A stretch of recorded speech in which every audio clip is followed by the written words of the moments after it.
Can we have a conference focused on the environment these days without climate change perhaps not being mentioned in all the texts, but being the hidden elephant? It is impossible. Climate change is rearing its ugly head everywhere, and I think now that it's more or less accepted that climate change is probably the biggest threat to biodiversity in the long term. And we have to, the way we're protecting biodiversity now has to change or adapt itself and factor in the effects that climate change will have on biodiversity. For example, one big issue in biodiversity is invasive species. And one of the big worries of us all around the world is how are invasives going to react to climate change? Because they're very good at adapting. Will it make it even more difficult to eradicate them, especially plant species? What about the marine species of invasive species? So there is no way now that we can look at the future of the biodiversity of the planet without factoring climate change big time. I guess whenever we think about rising temperatures, the sea levels concern is always raised first, but there are a variety of concerns which are raised here, are there not, which show that, as you say, there would be a myriad of problems. But for example, when it comes to the oceans, it's not just the rising sea levels, there's the temperature, which is killing corals. There's even worse than the temperature of the ocean is ocean acidification. And now we have another problem called ocean deoxygenation. It just comes one after the other. All of it can trace back to climate change. But the problem with those types of threats is that the only answer to rising temperatures and ocean acidification is mitigation in climate change. It's emissions. There's nothing you can do. I mean, when a reef is dying because of temperature, you can't lower the temperature of the ocean.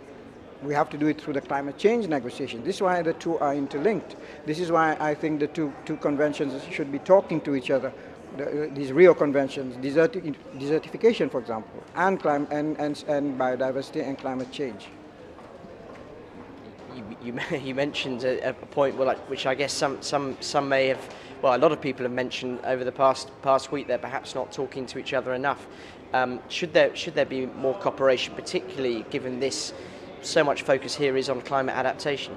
Definitely. Let's just use the oceans once again as an example. One of the things we're talking about in the climate change process is the effect of climate change on oceans. And at CBD, we talk about marine biodiversity. So how can the two not talk together about the same issue? Because it is no use under CBD we try and take measures to help the oceans, save the oceans, if under climate change, they're not doing what is required at their end to do it. So the two actually are interlinked, and I think all these conventions are coming into one room, getting out of their silos and coming into one room and talking about these issues. And I would look forward to the day when we have some sort of a joint meeting, not a joint COP, because the COPs are big enough as it is individually, but where you have people, focal points of CBD in state parties, focal points of climate change, coming together in the same room and having some sort of dialogue with scientists and saying, let's put all this together on the table. It's all one planet, and there are no boundaries between the two. You can't walk from one room, shut the door on biodiversity and walk into another room and say this is climate change. The two are inextricably linked now. As a seasoned negotiator that you are, how would you assess the difference in the way talks are conducted here and in the climate change arena? Oh, give me the CBD COP any time. I mean, the mood here, for example, the islands are leaving this COP very happy with the way things have gone. The island program, the program on island biodiversity, the way the reaction to it from countries which are even not islands, compared to this climate change. We rarely leave climate change talks with a smile. We're definitely leaving with a smile here. And for me, it's relaxing to come to this COP before I go to Doha in November, because I know that one's going to be difficult. And tell us briefly why you're leaving here with a smile. Is it down to the fact we're going to see more marine protected areas? What are the other initiatives that you're happy with? I think there's a better understanding not only of what island biodiversity means, but that islands are leading on biodiversity. We're actually taking action. There's a way, what I like to say is islands don't have problems, they have challenges, and we meet those challenges. And last night, for example, the Global Island Partnership, we had a dinner, which the CBD Executive Secretary was at. It was co-hosted by Seychelles and India. And hear the Indian representative of the Indian government, when he addresses last night, saying, islands show the way forward for biodiversity. So when you have a state as huge as, with such a rich biodiversity, taking off his hat and saluting the islands, I mean, how can we not leave without a smile? Right? And I guess finally, focusing on the islands, lots of these small island states, you've come together in this really rather influential coalition, and a coalition that people always seem to look out for now. Whenever you release a statement, it's reported. Whenever you make an intervention in the talks, it's listened to. What's the reason behind this sort of newfound strength from the island states? Well, under the Alliance of Small Island States, we're the bottom line when it comes to climate change. And we always argue, negotiate with a passion, because we are arguing for our lives. We don't have, in most cases, we don't have anywhere to run to. I was talking, for example, people living in Martha's Vineyard, the islands off the east coast of the US. I said, they said, well, we're also going to be affected like you. I said, the difference is you have mainland US to run to. It's sad to lose your home, but you'll still be in your own country. So you have a place to retreat to. Let's take Seychelles. We're stuck out in the Indian Ocean.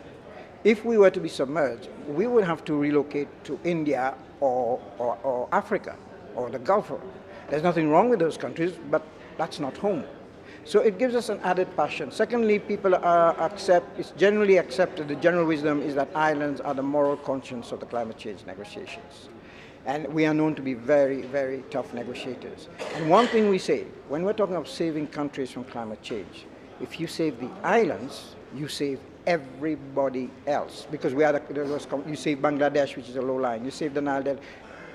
I live in New York, you save Manhattan, you save Miami, you save London. So it's not something that's happening to a bunch of islands out there in the blue yonder. What's affecting us is the same problem that's affecting you. So don't say, oh, these islands, they're a problem. But what about your city? What about New York? We're talking about the same thing here. The difference is you have more money to try and adapt to it or to mitigate. We don't. But if you fail with the islands, you will fail with every low-lying community on every continent on Earth, the Mekong Delta, you name it, the Ganges, anywhere. Every one of them will go not after us. At the same time as it's happening to us, it's going to be happening to you at the same time. And that somehow hasn't sunk in. People haven't realized that. And when I talk in the US, for example, I see people nodding their head and saying, hey, I didn't look at it that way. And when for example, the Americans who live on islands off the East Coast, they said to me, Ambassador, how can we help save your islands? I said, I don't need you to save my island. You save your islands off the East Coast of the US, because if you save your islands, you save me. It's the same sea level all around, same, you know. So, and I said, call your senator, call your congressman and ask them, not about what are you doing for the islands, what are you doing for my island? I voted for you. Forget about Seychelles, forget about the Pacific, forget about the Caribbean. What are you doing for, New Yorkers should be saying, by the way, what are you doing about Manhattan? And people in New Orleans, and they should be saying, what are you doing about our ports and cities? If you do that, you don't have to convince anybody about saving islands, because you're going to save us anyway.